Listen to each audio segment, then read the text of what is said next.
할렐루야. 우리 주님의 크신 은혜가 이 시간 예배하는 우리 모두와 함께 하시기를 주님의 이름으로 간절히 축복을 드립니다. 오늘도 전호자 바라보시면서 예수님의 이름으로 축복합니다. 우리 인사하겠습니다. 예수님 이름으로 축복합니다. 아멘. 감사합니다. 추석 명절을 잘 보내고 계시죠? 네, 얼굴을 뵈니까 해같이 환하시고 빛나시고 이렇게 명절이 또 좋은 것 같습니다. 좋은 날씨에 또 하나님께서 좋은 마음을 우리에게 허락하신 줄로 믿습니다.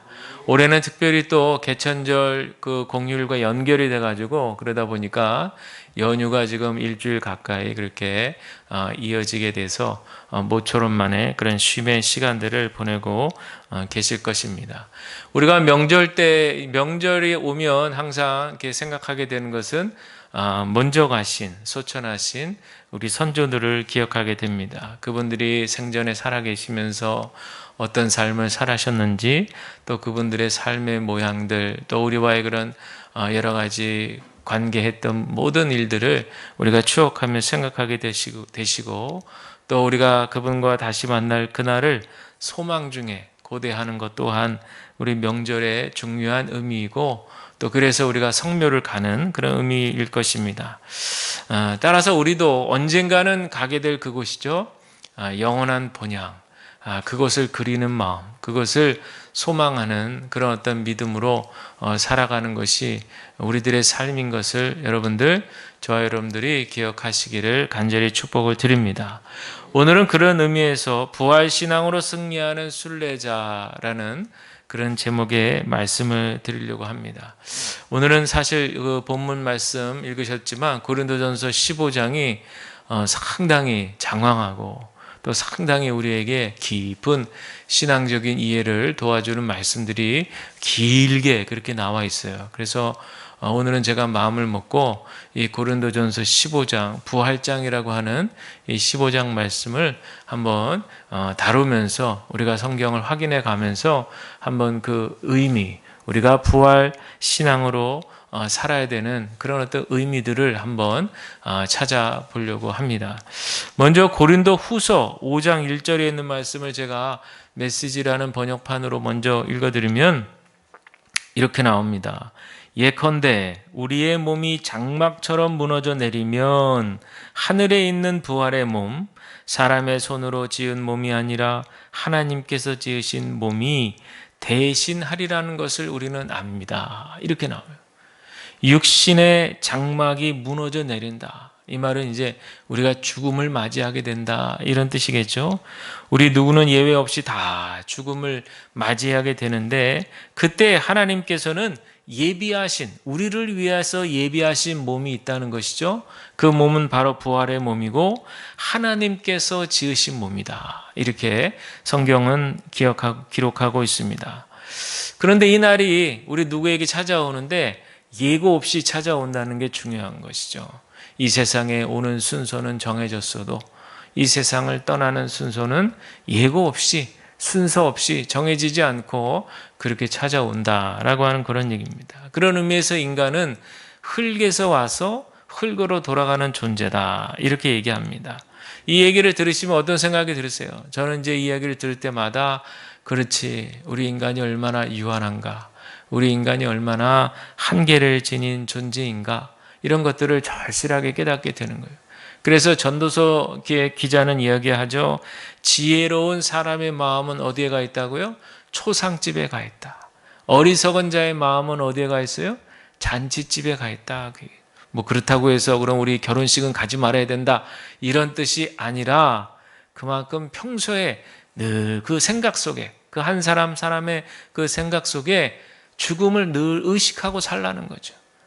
인간은 이렇게 한계가 있구나. 유한한 존재구나. 영원하지 않구나. 이런 것들을 항상 생각하며 마음에 품고 그렇게 살아가는 사람이 어떤 사람이에요? 지혜로운 사람이다라는 거죠. 그런데 이렇게 생각하지 않고 살다 보면 세상 사람들의 모습이죠. 늘 자기 욕망, 자기가 원하는 것, 자기 계획하고 자기가 욕심 부리는 것만 채우면서 그것을 어떻게든 채워야 된다 이렇게만 생각하며 살아가는 사람들은 그저 우리의 경마장에 가면은 말들의 눈을 이렇게 옆에는 안 보이도록 가려놨어요. 그리고 오직 앞만 보고 이렇게 곁눈질도 못하게 만들어놨잖아요. 마치 그런 것처럼 그냥 앞만 보고 달리게 만드는 거예요. 그런데 그렇게 해서 시간이 지나고 나이가 지나서 뒤돌아보니까 내가 그때 이랬더라면 저랬더라면 하면서 껄껄껄 하고 뭐예요? 후회하는 거죠. 그것은 바로 다 설명해 주지 못하는 눈에 보이지 않는 어떤 그런 인생의 소중한 가치들이 있다는 것을 알고 후회하기도 한다라는 것이죠. 제가 며칠 전에 공부란 무엇인가 이런 제목의 책을 읽게 됐어요. 벌써 제목부터 재미가 없어 보이죠? 공부란 무엇인가. 그런데 우리가 이제 생각하는 그런 재미없음의 내용도 있지만 그거보다 근원적으로 공부라고 하는 것, 우리가 이 땅에 태어나서 사람들이 뭔가를 이렇게 배우고 익히고 뭔가 이렇게 자신의 부족함을 채우려고 애쓰는 이런 과정들, 이런 것들이 참 우리 인생을 좀 더 우리 사고나 생각을 깊게 또 넓게 그렇게 만들어준다는 거예요. 옛날에 군대에서 겨울 되면 이제 혹한기 훈련 하잖아요. 그 혹한기 훈련하면은 옛날에는 땅을 파고 그 안에서 혹한 추위를 이기기 위해서 이제 땅 파고 땅 속에서 자는 이제 훈련을 해요. 그 얼마나 추워요. 가뜩이나 겨울에 추운데 막 발이 퉁퉁 막 얼어서 막 붓고 막 이제 아침에 일어나면 전투화도 안 맞고 막 그래요. 그런데 이제 중요한 건 뭐냐면 그 땅 속에 들어가 훈련 받으려면 땅을 파야 돼요, 누군가가. 근데 포크레인이 와서 파주는 게 아니고 훈련받을 장병들이 직접 자기네들이 잠자리를 만드는 거예요. 그래서 이제 저도 사병 시절에 이제 고참들이 가자 그래가지고 가가지고 이제 팝니다. 근데 이제 제가 생각할 때 어리석은 생각으로 그저 뭐 내 범위에서 한 1m 정도 그 반경 안에서 파면은 깊어지겠지. 그런데 웬걸요? 절대 그렇게 파가지고는 깊이 팔 수가 없는 거예요. 가다가 또 뭐가 이렇게 막히고 딱딱하고 그러잖아요. 근데 결국에는 다 파고 나서 보니까 엄청 넓고도 깊게 파 있는 거예요. 물론 이제 저 혼자 판 건 아니지만 같이 파면서 그러면서 이제 깨닫게 되는 거죠. 깊게 파려면 어떻게 해야 돼요? 넓게 파야 되는 거예요. 그러니까 우리가 깊어지려면 먼저 넓어져야 되는 거죠. 인생에 대해서 호기심을 가지고 인간이란 존재에 대해서 호기심을 가지고 인간은 어디서 왔는가? 또 어디로 가는가? 또 인간은 왜 존재하는가? 무엇이 인간을 존재하게 만드는가?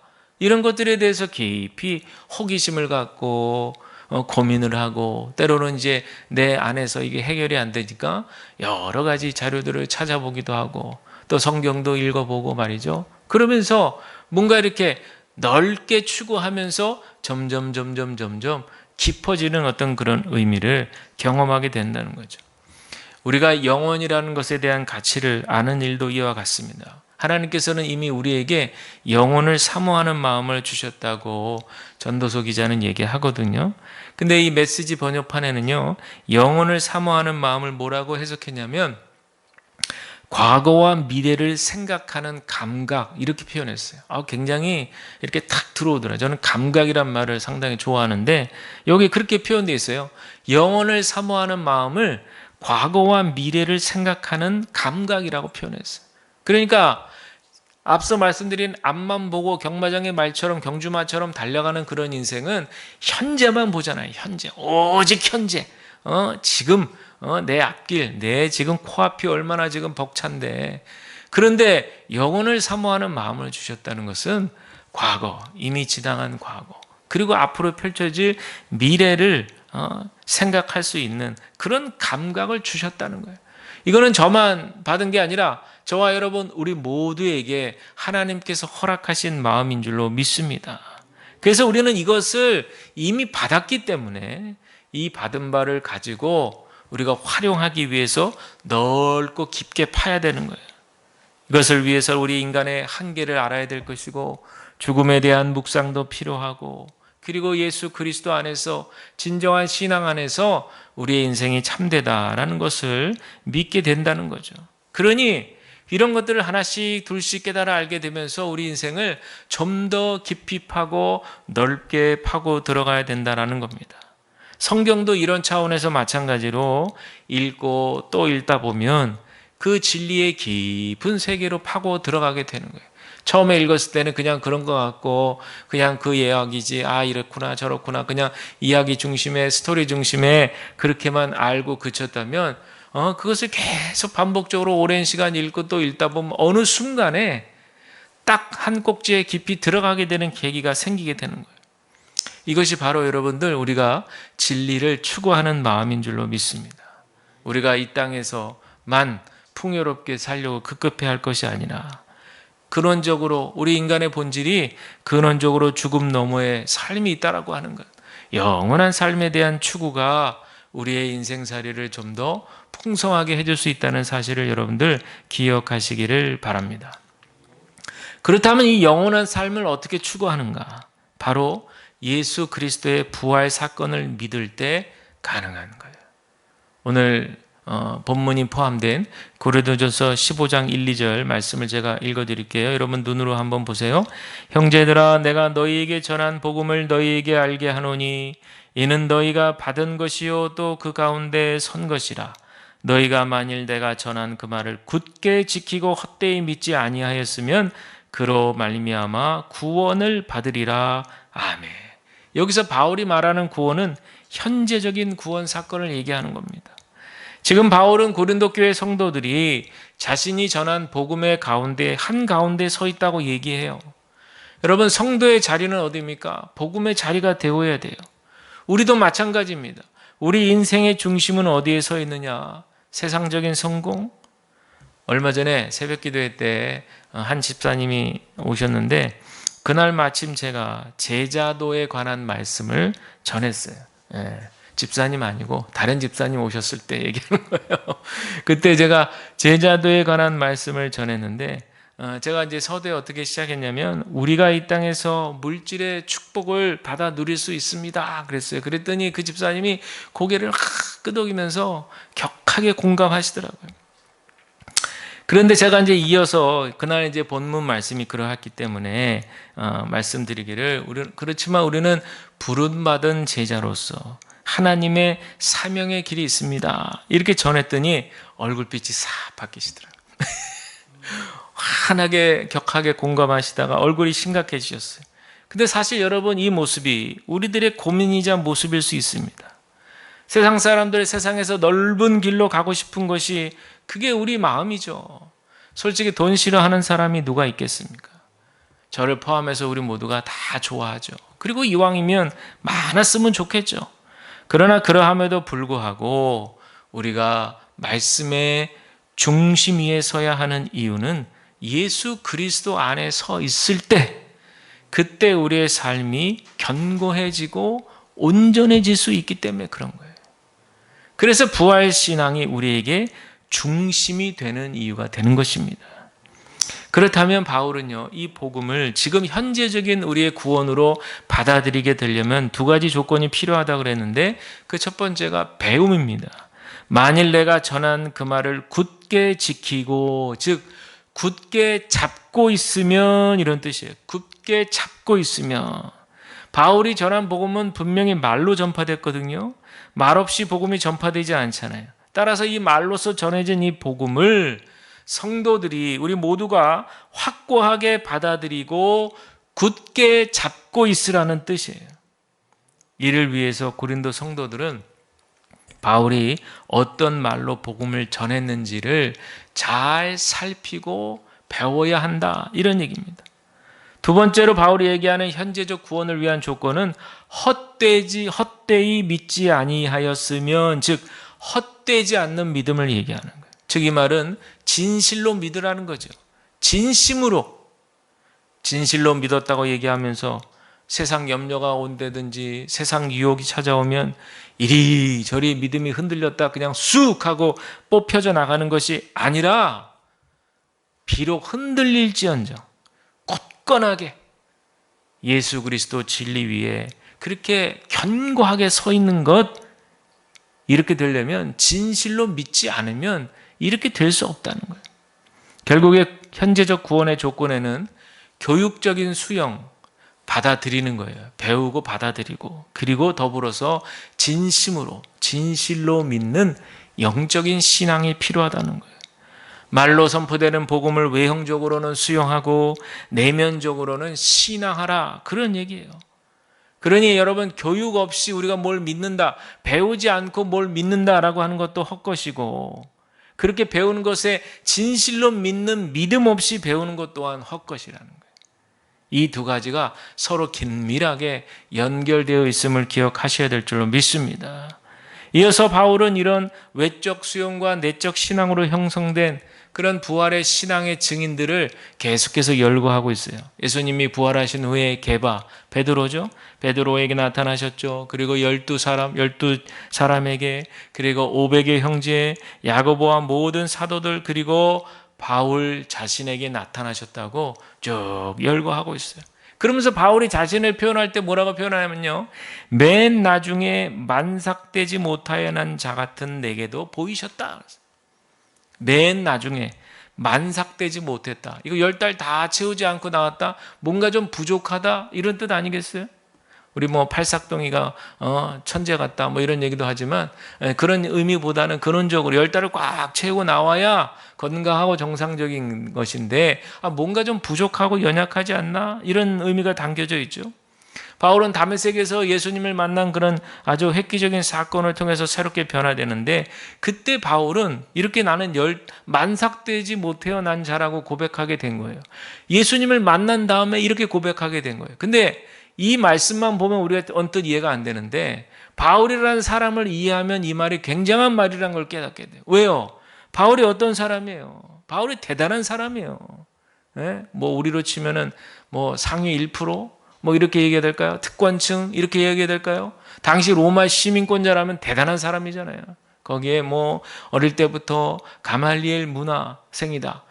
그 스승 밑에서 배웠다? 이거는 뭐 줄 서도 안 되는 일이죠. 대단한 일이죠. 그러니까 뭐 유전자적으로도 똑똑하고 훌륭하고 훌륭한 집안의 가문에 또 그런 배움에 뭐 어느 하나 빠지는 게 없는 그런 완벽한 인생이에요, 사도 바울. 그러니까 그 당시에 바울은 예수를 안 믿어도 사실은 먹고 사는 문제에 있어서는 아무런 문제가 없던 사람이에요. 그런데 예수님을 만나고 나니까 어떻게 됐어요? 자신이 지금까지 유대인 중에 유대인으로 확신을 갖고 신념을 갖고 믿음을 가지고 행했던 그 모든 일들, 즉 예수 믿는 자들을 박해하고 핍박했던 그 모든 일들이 다 잘못됐다는 것을 깨닫게 되죠. 그것이 결국 하나님을 욕되게 하는 일이라는 것을 알게 되잖아요. 여러분, 우리도 그럴 수 있어요.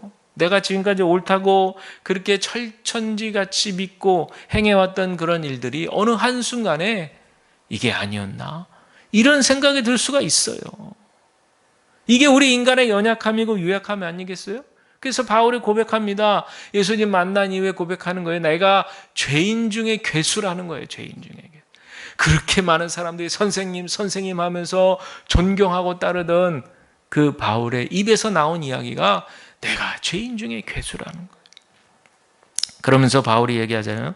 내가 지금 이렇게 된 것, 내가 나된 것은 전적인 하나님의 은혜입니다. 이렇게 고백하는 거죠. 지금까지 사람들이 엄청나게 부러워할 만한 그런 화려한 세상적인 경력, 이력, 화려한 스펙들, 이런 것들이 다 눈에서 사라지는 거예요. 그리고 오직 하나님의 은혜로만 의지하게 되는 거예요. 여러분, 우리가 생각할 때 그러면 이왕이면 예수님도 잘 믿을 테니까 세상에 그런 화려한 것 추구하는 것도 좀 믿고 같이 좀 그렇게 하면 안 될까요? 우리 마음속에 그런 생각이 들 수 있어요. 참 그랬더라면 어땠을까 하는 생각도 들지만, 여러분, 우리가 걸어가는 길은 좁은 길을 가는 것이거든요. 그 길은 믿음의 길이에요. 우리가 뭐 세상적인 성공, 뭐 이런 것들, 화려한 경력, 이런 것들 우리가 다 추구할 수 있어요. 그러나 주님은 늘 그럴 때마다 저에게도 그렇고 물어보실 거예요. 네가 나를 사랑하느냐? 네가 나를 사랑하느냐? 이렇게 물어보세요. 그럼 우리가 무엇을 대답하겠어요? 예, 그럼요.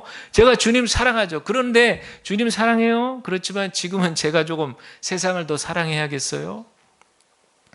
그런 말을 들을 때마다 우리 주님은 슬퍼하시는 거예요. 슬퍼하신다.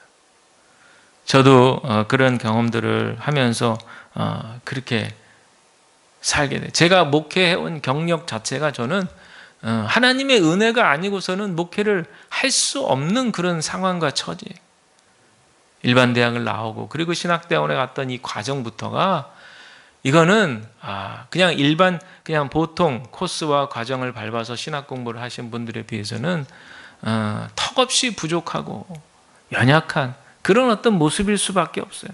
그런데 하나님께서 그렇게 저를 25살에 또 27살에 또 계속해서 그렇게 부르시고 그 말씀의 음성 가운데 저를 인도하셨기에 그래서 저는 그 믿음으로 그 응답하는 마음으로 여기까지 오게 된 거죠.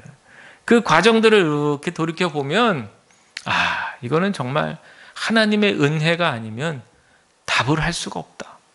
저는 이제 그런 고백을 하게 되는 거예요. 그러니 여러분들 이게 왜 이렇게 중요하냐면요. 자꾸 비교를 당하는 거예요. 세상에서 자꾸 비교를 당해. 그리고 자꾸 유혹이 옵니다. 그리고 자꾸 이제 요즘에는 정보들이 워낙 많이 그냥 돌아다니니까 그냥 좀 쓸데없는 정보는 걸러내고 말이죠. 이렇게 할 줄 알아야 되는데 너무 정보가 홍수처럼 밀려오니까요. 어떨 때는 그냥 나도 모르게 그 정보 속에 그냥 빠지는 때도 있는 거예요. 그런데 그러다 보면 무엇을 놓치느냐? 예수님을 놓치는 거예요. 좀 더 정확히 말하면 예수님 바라보는 믿음을 놓치게 되는 거예요. 우리 마음의 중심에서 우리와 늘 함께 하시는 그 예수님을 바라보지 못하게 하는 거예요. 그런 세상의 문명의 이기들 잘 활용해야죠. 세상의 문화들 잘 누릴 수 있어야죠. 지혜롭게 누릴 수 있어야 되는데 나도 모르는 사이에 밀려오는 그냥 파도처럼 밀려오는 그런 것들에 의해서 그냥 우리 자신이 우리의 영혼이 잠식되어 버리는 거예요. 저와 여러분들은 기억하셔야 돼요. 우리의 표대는 예수 그리스도께 있다는 사실을 기억하시길 바랍니다. 우리가 이 땅에서 배우고 이 땅에서 지식을 쌓고 이 땅에서 경력을 쌓고 경험을 쌓고 활동을 하고 활약을 해도 그런 모든 삶을 살아도 우리의 중심에는 예수 그리스도가 분명히 있어야 돼요. 그리고 그것이 분명히 있다면 증거를 보일 줄 알아야 돼요. 증거. 그것이 무엇이겠어요? 매일같이 나만의 하나님과 독대하는 시간을 만들어야죠. 그런 것은 만들지 않고 그냥 하나님 주님 아시잖아요 제 마음. 이거는 잘 모른다는 뜻이에요. 어떻게든 간에 하루 중에 짧은 시간이라도 주님의 말씀을 대하고 또 깊이 기도할 수 있는 짧은 시간이지만 그게 바로 주님을 의식한다는 뜻이거든요. 그 시간들을 매일같이 경건의 습관으로 만들어 나가는 것. 여러분 낙수물에 구멍 만들어지고 바위가 패이는 거잖아요. 가랑비에 옷이 젖는 거예요. 그것처럼 하나님의 은혜의 단비를 우리가 늘 우리의 영혼에 촉촉하게 우리의 전 인격 속에 그렇게 채워나가시는 저와 여러분들이 다 되시기를 간절히 축복을 드립니다. 그렇다면 예수님의 부활 사건이 과연 어떤 능력이 있길래 어떤 의미가 있길래 바울은 이렇게 은혜의 고백을 할 수 있는가? 사실 여러분 많은 사람들이 부활을 믿지 않잖아요. 예수님은 사실 십자가에서 죽은 것이 아니야. 잠깐 기절한 것뿐이야. 그러기 때문에 부활은 그냥 잠깐 기절했다가 다시 정신을 차리고 일어난 것뿐이야. 이렇게 혹평하는 사람들이 많이 있어요.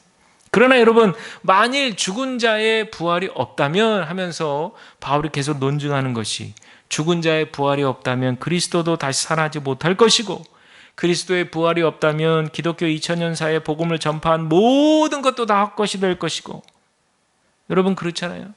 우리가 예배하는 것도 복음을 전하는 것도 기도하는 일도 찬송하는 것 이 모든 것이 만약에 부활이 없고 잘못되고 거짓이라면 다 헛것이 되는 거예요. 지난 2000년 기독교 역사 가운데에서 이 부활 신앙을 믿고 이 땅에 십자가가 세워지고 복음을 전하고 전 세계에 선교했던 이 모든 일들이 바로 이 부활 신앙에 기초한 것이다 라고 하는 것이죠. 그리고 많은 순교자들의 이야기를 여러분 들어서 아시잖아요. 예수님의 제자들 그렇게 예수님을 죽자 살자 쫓아다녔지만 자기에게 위협이 다가오니까 예수님 모른다고 부인했던 베드로도 부활하신 예수님을 보고 나니까 거꾸로 순교를 당하잖아요. 왜 그렇게 할 수 있었어요? 바울은 또 목이 댕강 잘려서 순교하게 됐고, 왜 이렇게 됐어요? 예수님의 부활을 보니까, 육체의 부활을 보니까 나도 육신의 부활을 믿게 된 거예요. 이 사람들이 뭐 목숨이 10개고 20개고 막 이래서 그래서 막 죽음을 이렇게 자기 생명을 헛되게 가볍게 생각하는 것이 아니라는 거죠. 내가 이렇게 복음을 전하다 죽어도 나는 다시 살아날 것이다 라고 하는 부활에 대한 믿음의 확신이 있었기 때문이에요. 그래서 바울은 계속 논증합니다. 부활이 없다면 믿음도 헛것이고 우리는 하나님의 거짓 증인이 되는 것이고 부활이 없다면 우리는 여전히 죄를 벗어나지 못한다 그랬어요. 17절에 너희가 여전히 죄 가운데 있을 것이라고 얘기합니다. 여기서 여러분 그리스도의 죽음과 부활의 목적 분명히 나오죠. 우리의 죄를 해결하기 위함입니다. 그런데 만약 그리스도의 부활이 없다면 우리의 죄는 해결되지 않는 것이니 죄는 여전히 우리를 지배하게 될 것이라는 거예요. 여기서 죄가 지배한다는 말은 세력을 얘기하는 거예요. 죄라고 하는 어둠의 권세의 세력이 우리를 꽉 옥죄어서 우리로 하여금 우리 마음 가운데 지옥과 같은 그런 삶을 살도록 그대로 그렇게 옥죄 온다는 얘기예요. 또한 부활이 없으면 우리들의 죽음도 헛된 죽음이 되는 것이죠. 당연히 소망 없는 죽음이 되는 겁니다. 여러분 부활이 있기 때문에 우리들의 죽음이 소망이 되는 줄로 믿으시기를 바랍니다. 제일 중요한 이유는 뭐냐? 부활이 없다면 미래가 없는 것이죠. 만일 부활이 없다면 우리는 그저 불쌍한 사람이에요. 자, 여러분 성경 보시고 19절 말씀을 한번 같이 읽어보겠습니다. 시작. 만일 그리스도 안에서 우리가 바라는 것이 다만 이 세상의 삶뿐이면 모든 사람 가운데 우리가 더욱 불쌍한 자이리라. 아멘. 여러분 예수를 믿어보니까 솔직히 어떠세요?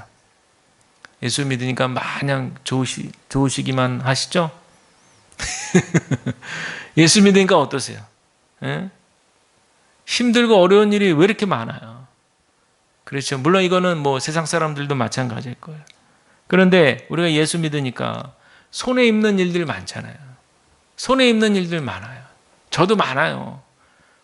막 목사만 아니면 뭐 이런 생각 많아요. 예? 우리도 내가 교회만 안 다녔으면 이런 생각들이 있잖아요. 뻔히 머릿속에는 지금 나를 이용하고 있구나. 나에게 뭔가 손해를 끼치려고 저러고 있구나. 하는 게 다 보이는데 손해야. 그런데 참게 되잖아요. 참 신기한 거죠. 예? 손해보는 일이 너무 많아요. 참아야 될 일이 너무 많아요. 그래서 어떤 목사님이 그랬대잖아요. 너무 힘들어가지고 여러 가지 그냥 어려운 일이 너무 막 동시다발적으로 닥치니까 너무 고통스러웠대요. 그래서 정말 해서는 안 되는 생각을 막 한 거예요. 나쁜 생각을 한 거예요. 내가 진짜 이렇게 살아서 뭐하나. 막 이런 좌절 속에서 막 그런 생각을 연약하니까 했던 거예요. 그랬더니 그 순간에 마음에 탁 들어오는 생각이 넌 내가 택한 백성 아니냐. 이런 음성이 들리더라고요. 그러면서 이 목사님이 주님이 이렇게 나를 붙들고 계시는데 내가 어찌 그렇게 나쁜 생각에 빠질 수 있겠는가. 그런 고백을 했다는 거예요. 예수 믿으면 여러분 손해보는 건 너무 많아요.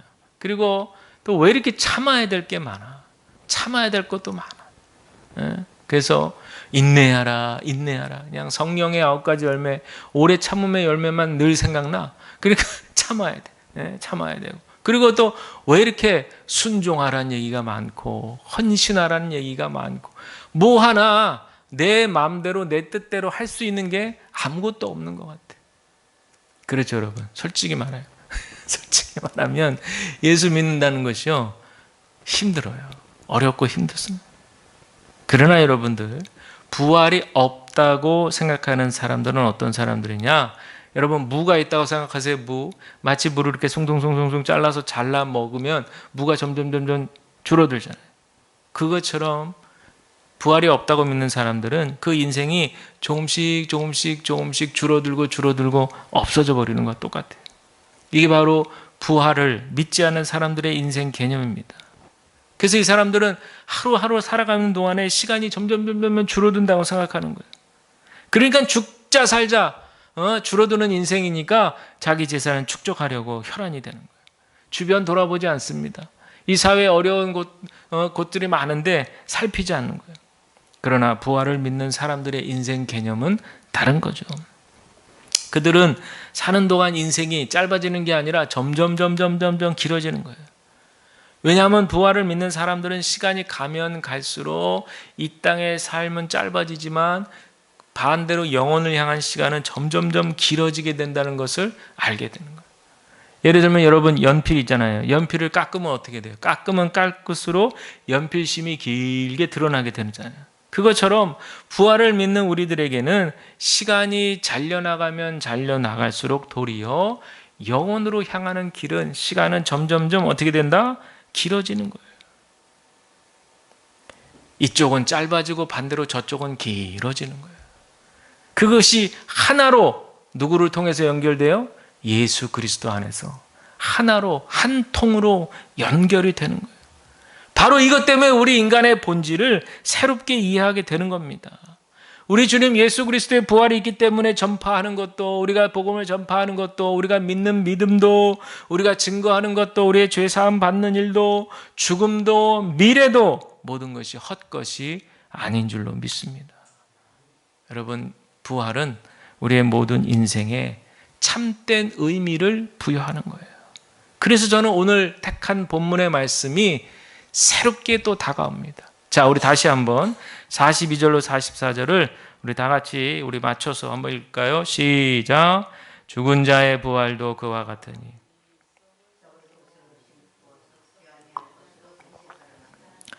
유혹된 것으로 심고 영광스러운 것으로 다시 살아나며 약한 것으로 심고 강한 것으로 다시 살아나며 육의 몸으로 심고 신령한 몸으로 다시 살아나나니 육의 몸이 있은즉 또 영의 몸도 있느니라. 아멘.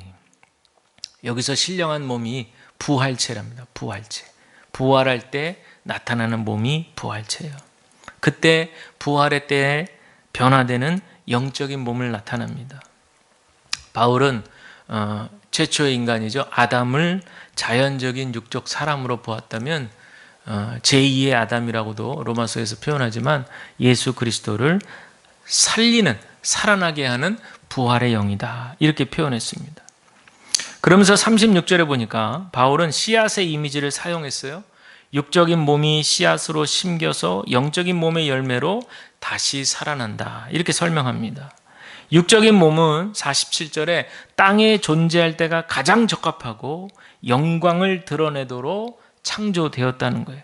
그러나 이 땅은 유한하고 그곳에 위치한 육적인 몸 역시 땅에서 썩는 거예요. 이 말은 죽는다는 얘기죠. 그러나 이것으로 끝이 아닙니다. 여러분, 죽지 않고서는 다시 살아날 수 없는 거죠. 36절에 분명히 얘기하고 있습니다. 다시 살아난다는 것은 일단 죽어야 가능한다는 거 아니겠어요? 그래서 하나님이 창조하신 이 땅에서 임무를 완수하고 잠시 심기어진 것뿐입니다.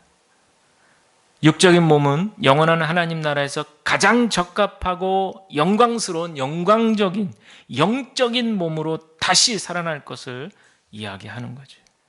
저와 여러분, 우리 모두가 바로 이 열매로서의 부활을 확실하며 사는 씨앗들인 것을 우리 모두 기억하시기를 바랍니다.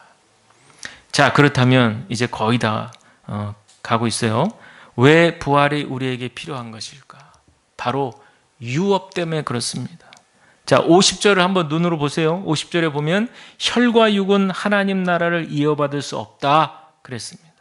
또한 썩는 것은 썩지 아니하는 것을 유업으로 받지 못한다 이렇게 얘기했어요. 여러분, 부활은 하나님 나라를 유업으로 받는 것이에요. 썩지 않는 것을 유업으로 받는 것입니다. 그래서 혈과 육은 이를 받지 못한다고 그랬어요. 혈과 육이 구체적으로 무엇일까요? 그저 우리가 자연인으로 이 땅에서 평범하게 살아가는 인생을 얘기합니다.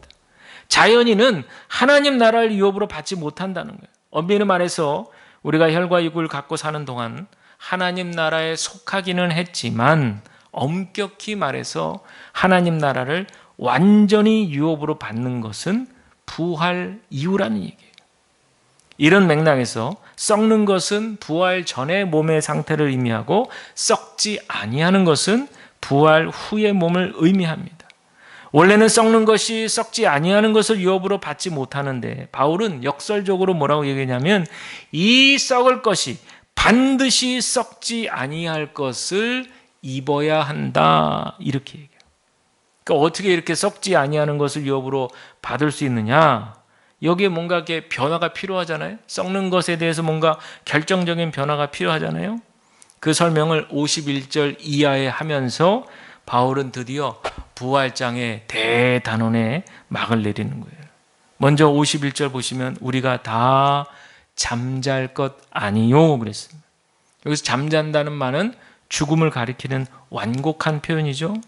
이 문장의 의미 중에 하나는 뭐냐면 모든 신자가 죽음 후에 부활의 몸을 소유하는 것은 아니다. 즉 죽지 않고 부활의 몸을 얻게 된다는 거예요. 즉 무슨 말이냐면 예수님이 딱 오셨는데 살아있어요. 살아있는 상태다. 그때 어떻게 되느냐? 하늘에 들림받게 될 때 이 육신을 가지고 들림받는 게 아니라 부활의 몸, 새로운 영적인 몸, 부활체로 올라가게 될 것이다. 그런 얘기죠. 둘째로 우리 믿는 신자들의 인생은 죽음이 끝이 아니라는 겁니다. 우리가 다 잠잘 것이 아니요 마지막 나팔에 순식간에 호련히 다 변화되리니. 이미 예수님 오시기 전에 죽은 사람들은 다 일어나 깨어나는 것이죠. 그리고 부활체로 변화되어서 그렇게 영원한 삶을 살게 되는데 이 변화의 세 가지 타이밍이죠. 순식간에 호련히 마지막 나팔을 불 때 이렇게 순식간에 일어나게 되는 기적의 사건입니다. 여기서 이 마지막 나팔이 바로 우리 주님이 다시 오는 재림 사건이죠. 따라서 부활을 위한 변화는 우리 주님이 다시 오실 때 일어나는 것이 개인의 종말 때도 또 이 세상의 종말일 때도 종말을 맞게 되는데 중요한 건 그리스도께서 다시 오실 때 일어나게 되는 거죠. 그래서 52절에 보시면 나팔 소리가 나매 죽은 자들이 썩지 아니할 것으로 다시 살아나고 우리도 변화되리라 그랬어요. 정리하면요. 나팔 소리가 날 때 두 가지 현상, 즉 첫째는 죽은 자들이 다시 살아날 것이다. 두 번째, 살아있는 자들에게도 영적인 변화가 일어나게 될 것이다. 즉 썩은 몸이 아니라 썩지 않을 부활의 몸, 부활체로 변화되어서 영생 영원한 삶을 누리게 된다라고 하는 거예요. 여기서 이제 입는다라는 표현이 있어요. 하나만 더 설명할 텐데 입는다라고 하는 것은 두 가지로 해석했어요. 어떤 경우에는 썩는 것 위에 썩지 않을 것이 그대로 덮어 씌운다. 이거 포장이라고 그러거든요. 이렇게 해석한 학자가 있고 또 하나는 그게 아니다. 벗고 새로운 걸 입는다. 그러니까 완전히 대치시킨다. 근데 이 해석이 맞습니다. 왜냐하면 그 뒤에 뭐라고 나오냐면 죽음을 삼키고 승리를 얻었다 그랬거든요. 그러니까 이 표현으로 봤을 때 죽음은 그리스도의 부활을 통해서 죽음은 다 소멸됐다는 얘기예요. 다 멸망됐다는 얘기예요. 더 이상 죽음이 우리를 고통스럽게 끌고 가지 못한다는 거예요. 그 효력을 발휘하지 못한다는 거예요. 우리가 죽음을 가장 두렵게 생각하잖아요. 그런데 예수 그리스도의 부활로 인해서 모든 사망 권세를 이기신 그리스도의 부활 사건을 통해서 이제 그 모든 공포와 두려움은 다 물러가고 마치 이생에서 또 영원한 나라로 이렇게 문턱이 하나 있으면 이 죽음이라는 문턱이 다 이제 없어진 거예요. 그냥 평평해진 거예요. 그리고 주님과 함께 영원한 삶으로 우리가 가게 되는 것이죠. 그래서 바울이 사망아 너의 승리가 어디 있느냐? 사망아 네가 쏘는 것이 어디 있느냐? 이렇게 얘기하는 겁니다. 여러분, 죽음이라고 하는 것 단순히 그냥 꼴까닥 사람이 죽는 것, 그런 뜻보다는 죽음이라고 하는 것을 통해서 동반되는 사람을 옥죄게 하는 이 고통, 이 두려움을 더 중요하게 보는 거예요. 이래서 죄를 권능이라고 표현했고, 죄의 권능은 율법이라고 얘기했습니다. 이 죄로 인해서, 이 죽음을 통해서, 죄 때문에 일어나는 죽음을 통해서 오는, 우리에게 오는 이 압박감, 이 고통, 이 두려움, 이거는 어느 누구도 해결할 수가 없는 거예요. 그래서 우리를 그냥 강하게 몰아친다는 얘기죠. 그러나 죄의 능력이, 죽음의 권능이 이런 엄청난 능력을 가진다 할지라도 우리 주님 예수 그리스도로 인해서 완전히 파괴당했다는 얘기죠. 하나님께서는 이 예수 그리스도를 통해서 우리에게 완전한 승리를 주신 줄로 믿습니다. 57절에 우리 주 예수 그리스도로 말미암아 우리에게 승리를 주시는 하나님, 이렇게 고백하는 거예요. 자, 이제 결론적으로 우리는 바울의 권면의 말씀을 듣습니다. 따라서 우리 모두는 이 이김을 허락하신 부활신앙에 굳건히 서야 할 줄로 믿습니다.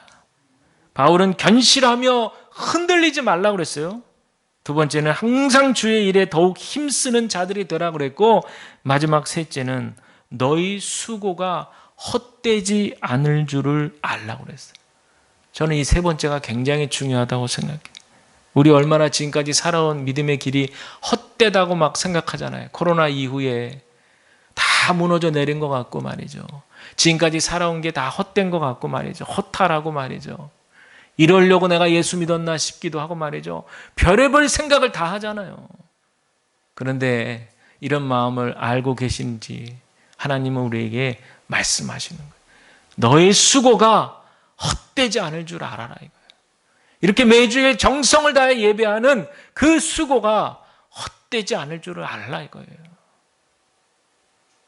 저와 여러분들이 오늘 이 말씀을 붙드시기를 주님의 이름으로 간절히 축복을 드립니다.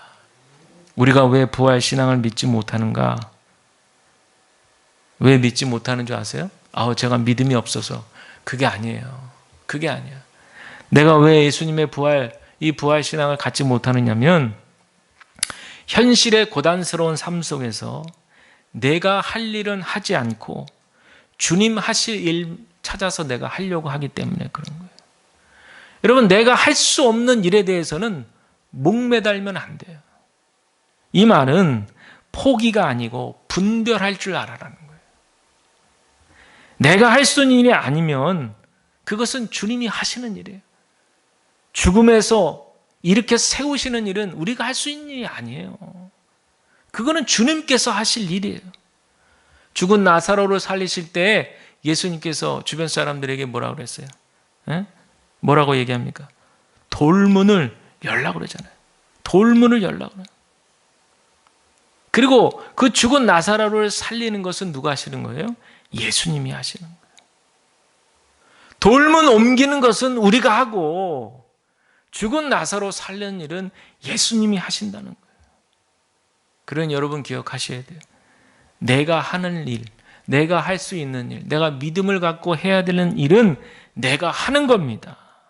그러나 우리 주님께서 하시는 일은 믿음으로 끝까지 신뢰하며 바라봐 주시기를 간절히 부탁을 드립니다. 이게 바로 여러분 우리가 부활신앙을 가져야 되는 일. 바라기는 이 땅에서 우리에게 주신 이 부활의 믿음, 부활의 신앙을 가지고 우리가 이 땅에서 순례자의 길을 걸어간다, 이런 생각을 가지시고 부활의 주님과 동행하시는 저와 여러분 우리 모두가 다 되시기를 주님의 이름으로 간절히 축복을 드립니다.